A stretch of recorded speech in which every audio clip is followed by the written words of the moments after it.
ईशान जैसे ही उस अंधेरे रास्ते से नीचे गिरा, उसे लगा मानो वह किसी अंतहीन खाई में समा रहा है, जहां समय और दिशा का कोई वजूद नहीं था। जब उसके पैर ठोस जमीन से टकराए, तो उसने खुद को एक विशाल गुफा के भीतर पाया जिसकी छत से हजारों चमकीले पत्थर लटक रहे थे, जो किसी मरते हुए तारे की तरह मध्यम रोशनी दे रहे थे। यहाँ की हवा में एक अजीब सी भारीपन थी और हर तरफ से फुसफुसाने की आवाजें आ रही थी, जैसे दीवारें खुद आपस में बातें कर रही हों। ईशान ने अपनी टॉर्च जलाई, लेकिन उसकी रोशनी कुछ ही मीटर आगे जाकर अंधेरे में विलीन हो रही थी, मानो वह काला साया रोशनी को भी निगल रहा हो। उसे एहसास हुआ कि यह जगह भौतिक दुनिया का हिस्सा नहीं है, बल्कि पाताल भैरवी की वह मायावी नगरी है जहां इंसान की रूह उसकी सबसे बड़ी दुश्मन बन जाती है।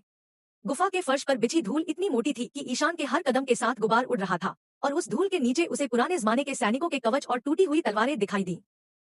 इससे यह साफ था कि सदियों से कई वीरों ने इस रहस्य को सुलझाने की कोशिश की थी, लेकिन वे सब इसी अंधेरे का हिस्सा बनकर रह गए।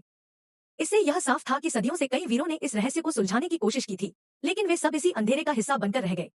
चलते चलते ईशान एक ऐसी जगह पहुंचा जहां रास्ते के दोनों ओर आदमकद आईने लगे हुए थे, लेकिन उन आईनों में ईशान का अक्स नहीं दिख रहा था।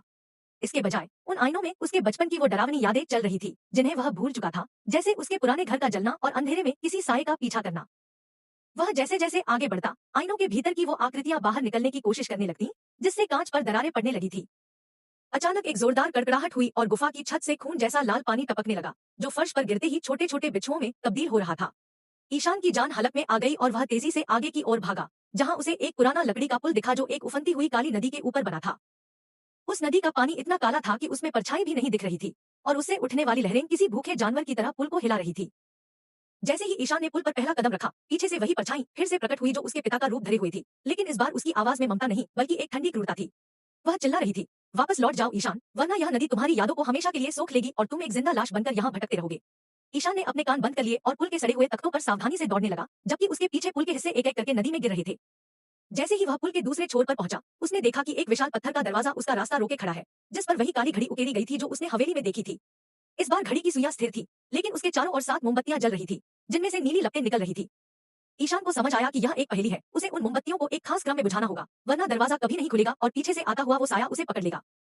उसने अपने अंतर्मन की आवाज सुनी और अपनी उस पीली चिट्ठी को हवा में लहराया, जिसकी चमक ने सही मोमबत्ती की ओर इशारा किया।